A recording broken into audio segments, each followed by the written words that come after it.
it just got to the point where it was like, what am I doing? Nobody wants to hire me. I'd gone through 10 interview processes, and then I got to a second interview. And after the second interview, you would take these psychological tests. And my favorite one was when they said, you're a creative and a visionary. And I said, well, the job is creative services video production, which is exactly what I did for Whirlpool and NBC and charter cable. What more do you want? And they said, we want order takers. We don't want creative people.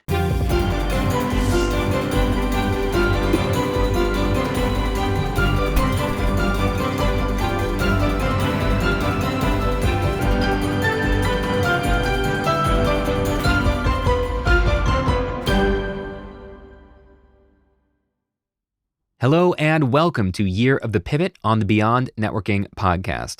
This season, we're learning from individuals and organizations who made monumental shifts in 2020 in order to keep their business alive and continue pursuing their mission.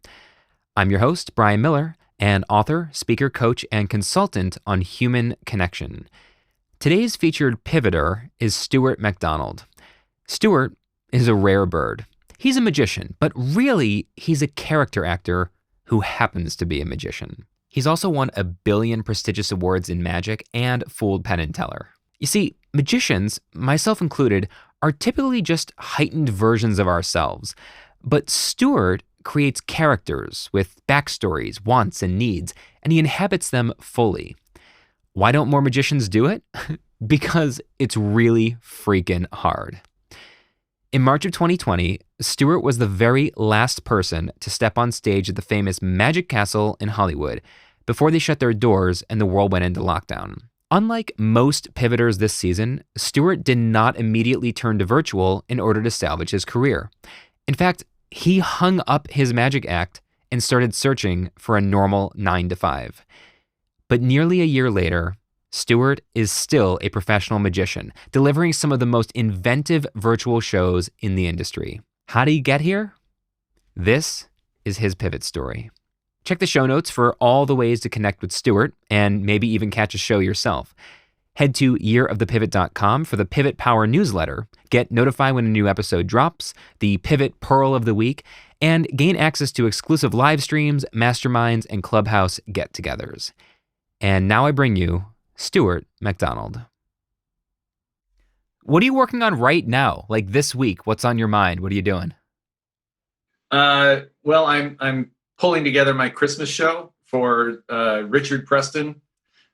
We just got off of Richard Preston Saves Halloween, so now we're doing his Christmas show. It's going to be called Christmas Capers. It's a 1962 like holiday party, much like you would experience in 1962. It's going to be pretty fun. It's so wild. I feel like it's got to be the dream to be able to inhabit a character and recreate different periods of time that you're really interested in. It's something I've always wished I could do and just never managed to ever do in the world of kind of just professional touring magic, where at some point you just fall into, I just got to do the shows and get on the planes and make it happen. Yeah, so you know what? For the audience, even though anywhere this exists, I will have given you the intro, I will have given your background. Why don't you talk us through who is Richard Preston? Because he's not you, sort of. Yeah.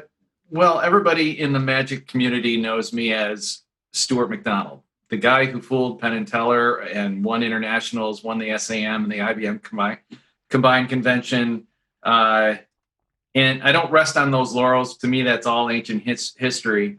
But when COVID happened, I was on a world tour. And I was actually where was it? It was the Magic Castle. And they were closing LA down at the time. And it was then that we knew that something big was about to happen. And I was actually the very last performer to ever set foot on that stage and walk out. I was actually giving a lecture, and the manager came in and said, "It's over, it's done, everybody go home." And that's nuts. Yeah, it is. It's nuts. So I was I'm talking about the very last person. So we get on a plane, almost empty plane, and we get to Detroit Metro. Nobody at Detroit Metro except the people that were on our plane. And I look at my cell phone and canceled, canceled, canceled, canceled, cruise ship canceled, everything canceled. I'm like, all right, now I've got no prospects. But not only did I not have prospects, I didn't have, I was like everybody, there were no prospects no matter what you were going to do. So the big problem I had to solve was, first of all, I had to overcome the anxiety of what on earth do we do? And I got a call from the Croswell Opera House. You probably see Croswell Opera House underneath my name. Yeah. They called me and they said, we want to have a show. And I go, well, what do you mean? And they said, well, we want you to film your show at the Croswell and then we're going to stream it. And I said, that's not going to work. I said, right now, the way streaming is, it's got to be interactive. And so I did some investigating. And since I'm a lean and continuous improvement guy, I really investigated and I did a problem solving. I did what's called 8D problem solving. And it's what engineers use for quality improvement and finding root cause. So I wanted to find out why the magicians that I was watching weren't entertaining me. So much bad live stream magic. Well, and it's hard to blame them because the medium is so difficult, and so I mean we can laugh and point fingers and it's easy to do, but at the same time they were ahead of me, and I'm like, okay, they saw it coming, all right, so they're getting their feet wet, but I wanted to do more than what they were doing. I didn't want to do what you and I are doing. Right. I'm sitting at a table and then I can, lean my computer forward and I can show you a card trick and I can put the card here and then put something in front of the camera and it's like, no way, it's got to be, I want to be dynamic. So I created this character, Richard Preston, which was really risky because I had no idea how he would be received because he's a no-name. Who in the heck is Richard Preston? So I decided to make him real. So I made an autobiography of a film about Richard Preston, and I put my face on other people in history.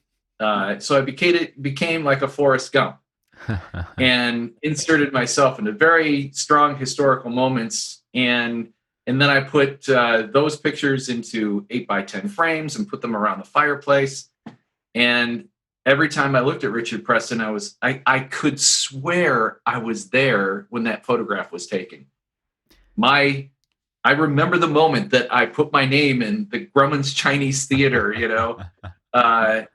So it's so that's how that came about. Yeah. And so, I mean, this isn't, it's amazing. And you're one of the very few magicians, publicly at least, that people know about, that have been able to do this over the years, because your character from the act you've toured for many years, which, do you call it the Money Act? I mean, what is it called? It's the Mirror Act. The Mirror Act, which Act. I am convinced, although memory is weird, like you just said, I'm convinced I saw you do it live at one point when we crossed paths at a convention. I don't think we ever met actually, like, face to face, but I'm convinced at a convention at some point I saw you do it, but I may have just seen you online so many times. I think that now.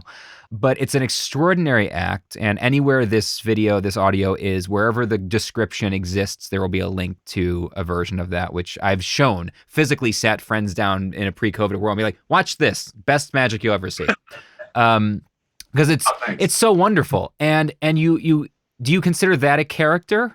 Because I know you do that as Stuart McDonald, but is that still a character? Well, it's funny you say that. While I knew that he was actually, the official name of him is the Unintentional Magician. He didn't have a name. He did not have a name. and I had been searching for a name, and my old theater director said, "Do not give him a name until you're absolutely certain that, and it has to fit." And so when I came up with Richard Preston, the world's greatest magician, frozen in time, I was like, wait a second, how did he I had to answer the question, how did he become a magician? I became a magician because the unintentional magician was Richard Preston. As he learned how to become a magician, he was thrown into this. He inherited this mansion from his great great grandfather, found a secret room, and discovered all these props and became a magician around 1939. That's when he started dabbling into it. And I'm like, that's the name. So now I have a fully realized show that has a beginning, a transitional moment, and then he became a superstar in the 1960s. That's so cool. It's so all by accident. Yeah, well, but many of the greatest things ever were accidents, right? I mean, that's Sure. The story of history, kind of. Yeah, that's so exciting because that act always felt like a character I never really knew, the unintentional magician. Which, if once you see it, anybody listening, watching this, it totally makes sense. That's what part of what makes it so wonderful. I've always loved that plot in magic where the magician fools himself or herself, which is or something happens to the magician instead of to the audience, which is you get the opportunity to kind of experience the magic. For you to experience the magic the way the audience is at the same time and share it, as opposed to being the godlike figure that's creating it, which is what I feel like so many magicians fall into. So if you had met someone in a social gathering in January, February, and they asked you, what do you do? Would you have just said magician? In February? Yeah, pre-COVID. Pre-COVID. Yeah, what would you have said? Yeah. You would have just said magician. Yeah, magician and public speaker. I was doing keynote speaking at the same time. Yeah. Okay, so today, if you bumped into someone in a virtual social gathering and they said, what do you do? What's your answer now? Same thing. Magician, public speaker. Okay. So now the question is, what has this transition been like? Talk me through, we know about kind of how the character got created, but what is your career like right now compared to what it was? How do you feel about it? What did that transition look like? Kind of give me the story of this year. What was your pivot? Did you read the LinkedIn article? Yes, I did, but my listeners and viewers and anybody will not have. Yeah. All right. So there's the pivot. So when I lost my tour, I was like, okay, there is not going to be any magic for probably 2 years, live entertainment at least. And I said, well, just like anybody else, time to get a job. Now, I used to work at Whirlpool for 5 years. And so while I was touring, I was still working at Whirlpool. I was using my vacation time, and it just got too much so that I quit. Perfect timing, Halloween 2019. And then COVID hits a couple of months later. And I'm like, wow, all right, good timing.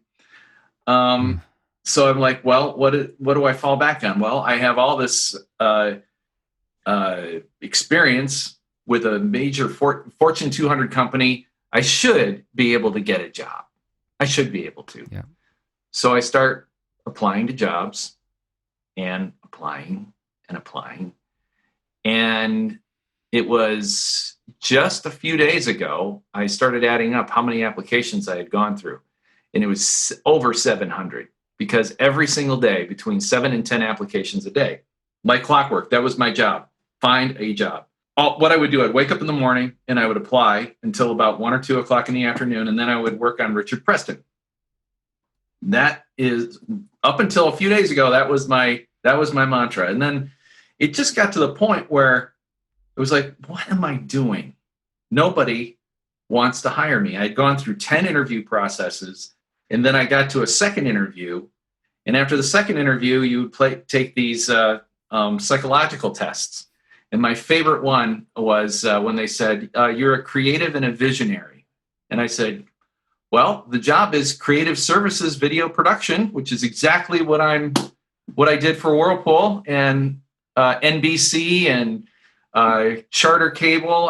What more do you want? And they said, we want order takers. We don't want creative people. And I was just like, what on earth? And I'm like, okay, so I'll keep pushing farther. And then as I kept pushing, the interview process started, because people had started losing their jobs, the interview process started to turn into bots. And so you would push a button and it would say, tell me about yourself, and start recording now. And you would tell about yourself. I'm like, oh my gosh, we're taking out this whole process of human connection to figure out who people are. And then I started looking farther back at my career, and I was like, wait a minute. Corporate America doesn't want creative people. Not at the lower levels. They don't understand how our brain works. Management doesn't understand how a creative person, when they see something that can be improved on, or there's a new way to do something, it's akin to somebody, and we all have friends that know when something is spelled wrong. It's like nails on a chalkboard. They point it out. No, it's his, not his. Yeah. Or something, or read, not read. Yeah. Or some other, misspelled, has another S in it, and just for them, they're there and there. Why can't anybody do there and there? Perfect. That's a perfect example. And for us, it's the same way. So there's no way for creative people. In some instances, there is, and there's no absolute. But I just said, after 700 tries, why am I banging my head up against the wall? And then I started waking up every morning with 5 rejection letters a day. And after a while, you just get to a point that's really starting to hit on my soul. So then I made a decision. Why don't I just double down on something that I already know very well, and it's already starting to go well? And I was doing what everybody else does, create a lifeboat just in case. Yeah. I'm curious why it took 700 rejections to decide to double down, because many of the folks that I've spoken to for this project, pretty much back in March when everything went to pieces in their industry, whatever it was, immediately made a pivot because they felt like they had no choice. And what's interesting is it sounds like the pivot you made was, I don't believe for a second I'm going to be able to keep doing magic, so I'm going to go find some other thing. Why did it take 700 rejections in that other thing that you didn't even really want to do anyway before you decided, no, the pivot is to stick with magic and just do it in a different way?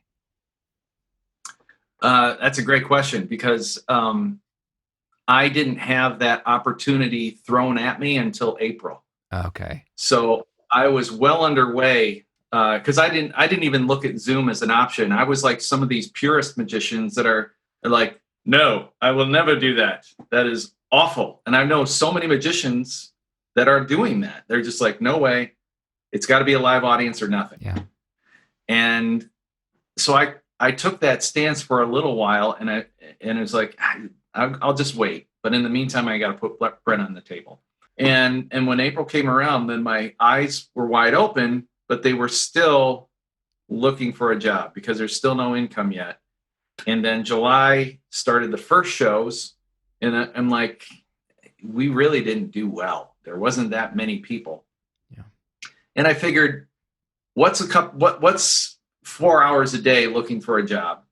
Is that really costing me anything to actually create something new? It's like, no, I've got a whole set of hours to create Richard Preston. So it wasn't interfering with my mindset. I just hadn't made my mind up yet to go fully in that direction. Yeah. And it was the pivot was after I read the article.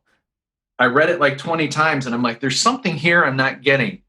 And I started looking at it, and I'm like, what would somebody else think looking at this? And it just dawned on me. It's like, this guy needs to do magic full time again.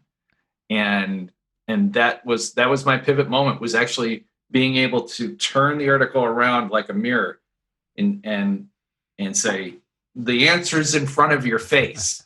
That's such an interesting way to have gone through this year. I'm curious because I had been out of I was almost out of professional magic. I spent 10 years. I got real lucky. You know, I started early, 16, and I never had another job. I spent 10 years until about 26 when I was doing magic full time. Put myself through school with it, continued doing it, got to tour the world, did the Navy entertainment thing, all kinds of cool stuff. Really cool.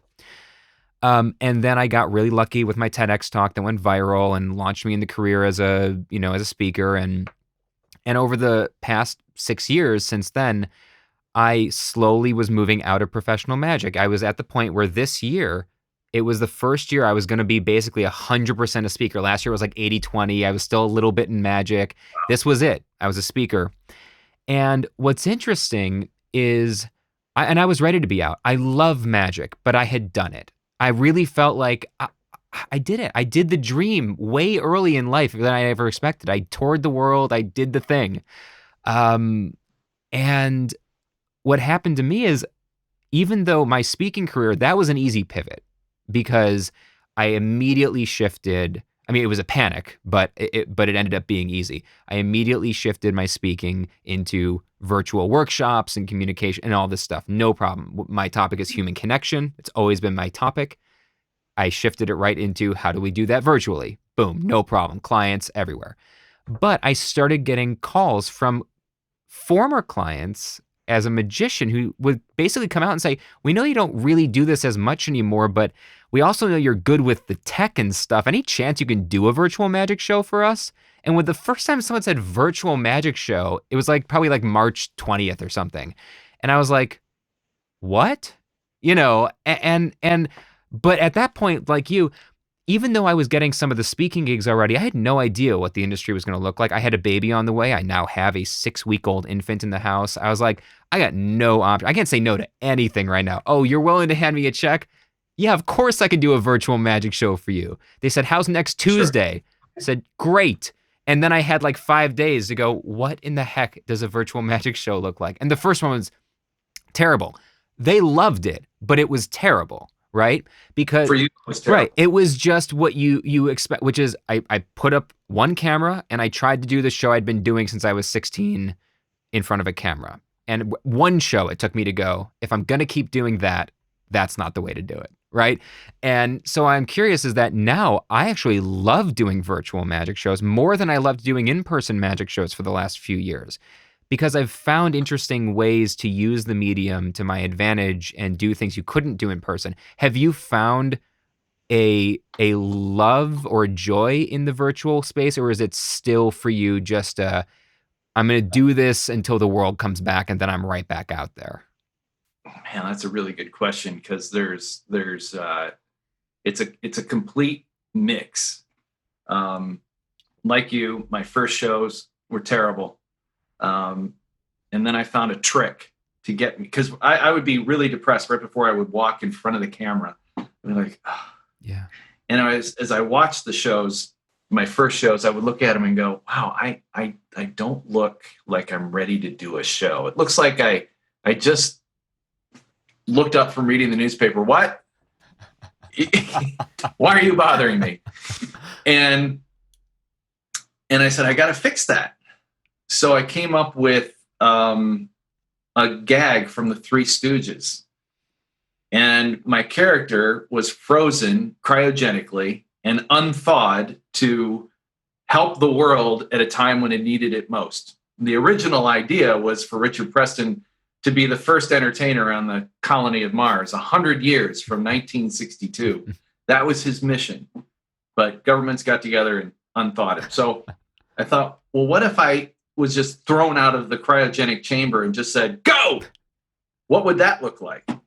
And so I would come out on stage like this. I'm so cold. And that hid all of the anxiety of being in front of the camera. And the gag was a table would come out automatically in front of me with a big bowl of steaming hot water.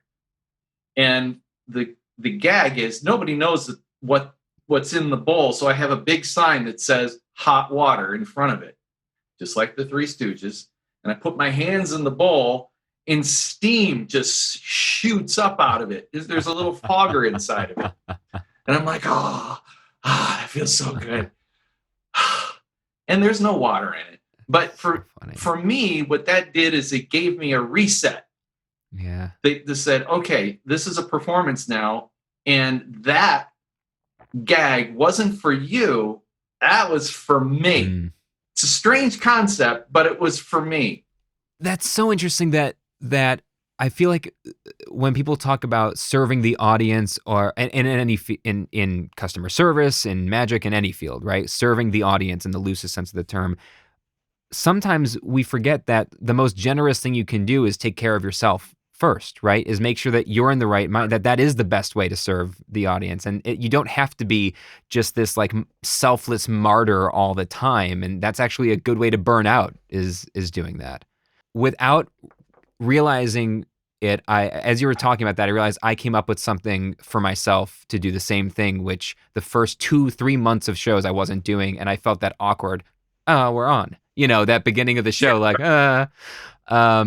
like test, that kind of thing. And I realized that I finally decided to put a 1-minute intro song that has like a little, it plays just some generic rock song that sounds cool, that plays with a few slides of just the highlights from my career. So I tell my clients, I don't want you introducing me like we used to. No introductions. It plays a few highlights that I would have. And then the second the screen fades for my camera to come on, my main cam, right before it does, a raucous audience applause cue from like a theater plays. And as I come on screen, it's me going like that. And for whatever reason, it just got me into the show. I can do things like, all right, enough's enough. And right as I know the cue is about to settle down. And for the live audience, I think and then I apologize immediately. And I go, I'm sorry, I know that's super lame, but like, how weird is this? Right. And it's just a way into the show. I hadn't even realized that I had done, that's exactly what it does for me. And I just did it by instinct at some point because it felt so weird to it just feels weird to be doing magic to yourself in a room for an hour. Like, it's such a bizarre experience. So here's a question. How would you describe your 2020 in one word? Weird. Weird. That's a great answer. What characteristics or personality traits of yours would you say have been crucial to your survival this year, if not your success, depending on how you want to think about it? Being clever. Cleverness. Can you give me more about that? There's a 1,000 little clever things to give you broad brush strokes. To create Richard Preston was a clever move and risky because nobody knew who Richard Preston was. People knew who Stuart McDonald was. So I actually created somebody that is actually now more popular than my own name, which is really weird. So that's a clever thing. The other clever part was how I approached creating my show. I used drop-down maps, fishboning. I did everything that I could with the tools that I used from quality engineering, and it made it work. And I also interviewed people who were in television. I interviewed a weatherman, Paul Emick. No kidding. He's from the Weather Channel. He was one of the original crews from the Weather Channel and doesn't work for him anymore. And I said, as a weatherman, you were actually the original Zoom. So how did you crack jokes knowing that there's nobody out there laughing? You didn't even have an audience but you were still just working a camera. And for 4 hours, he just gave me all kinds of tips. And so I think that kind of clever thinking of trying to understand how to use the camera, how to mug the camera, and getting feedback. But yeah, that's being creative. Wow, that's a tough one to really nail, because there's to be at the point where I'm at now was 1,000 creative tiny decisions. Yeah.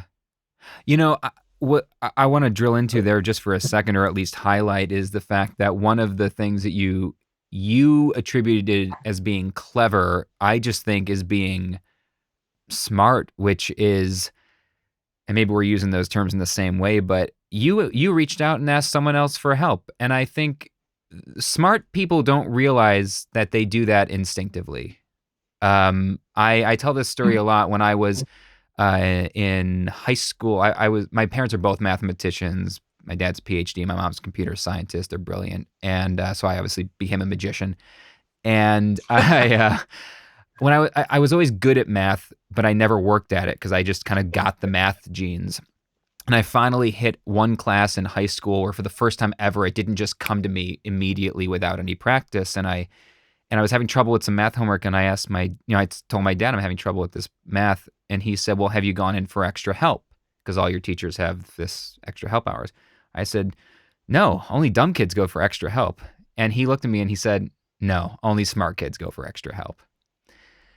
And Uh-huh. I went, and it was true. It was like the top 10 in my class. That's who was there every morning for extra help, and I'll never forget that lesson. And I think that that's something that you probably did without even thinking too much about it. Like, well, I don't know what I'm doing here. I may as well reach out to someone who has experience in this and find out what works for them, as opposed to thinking you're just clever enough on your own to come up with it out of thin air. Right. Let's end, or at least tail off on this. What is your outlook right now on the future of your business, the future of what you're doing right now? What's your outlook at this moment? How do you feel about it? I feel good about it. I it's still new and it's growing. Is it making me mounds of money? No. However, month over month, I'm gaining. So the trajectory is up. It's not down. How this is going to look in the future, I think live performances are not going to be as large as I don't think you're going to see Coachellas for a long time. I could be wrong, No, but I I think think that you're you're right. going to see. Yeah. So my guess though is you can create a virtual Coachella where you will have concerts that normally would have 15 to 20,000 people in an arena, but now you might be able to have 100,000 people because they're going to have cameras right there on stage. You can actually be closer to the action than you were before. And I even see it going into virtual reality, Yeah. where you can be right there on stage with the performer. So I just think this is the very beginning, the first baby step of not only live performance, but in addition to. I think that's what this is going to be. It's also in addition to. I think you're right about that. I don't think it's going to take over forever, but I think it's going to end up being much more split than some people expect. I think there's still a lot of people, especially magicians and other entertainers, live performers, who are desperate for that world to come back, who maybe, like you mentioned, so many are unwilling to even try this. Yeah. And I think they're waiting for a day when, boom, virtual is over and live is back. In person is really the right way to phrase that, because this is live. In person is back. And I'm betting we're looking at 20% is going to end up being in person and only in special circumstances, and the rest of it's going to stay here. And I think there's a lot of people, a lot of magicians, a lot of artists who are really hurting themselves in the long run by continuing to dig their heels in and just go, nope, I'm just waiting. I'm just waiting. You know what? Let's end on that note. Do you regret spending all that time getting 700 rejections instead of just diving in right away to virtual? Do you see that as wasted time or not? No. Actually, by doing that, I created, because see, with my speaking business, I created a whole nother level of lean and continuous improvement speech. By putting that article out, I got I got selected to be one of the keynotes for the World Summit for Lean and Continuous Improvement, because through doing that research, that I didn't even know I was doing research, I was in survival what I found out was the reason why I discovered a reason why companies are having a hard time improving, because they're hiring order takers, or they're molding people into order takers and not being able to think for themselves, think creatively. And that's one of the topics that I'm drilling into. And but after, so no, I don't think that that's ever wasted.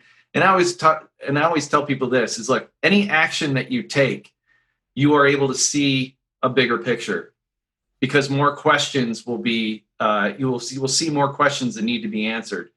But if you are the person who just sits and waits, no questions will ever come to you, and you will never get any answers. You have to take action to go towards somewhere. Well, that's as good a place to officially end as any. Listen, Stuart, thank you so much for your time and your enthusiasm and your willingness to talk openly about this, because it's a tough topic for some people that, they don't want the world to know that they've struggled in the pivot. Where would you like people to, wherever there's descriptions and places where they can click links and go connect with you, where is the best places you'd like somebody to go find you? Go to stuartmacdonaldmagic.com, and that's MacDonald as in MAC and Stuart as in STUART. Awesome. This was great. Thank you so much. Oh, thank you for inviting me. All right. Well, I'm sure we'll stay in touch.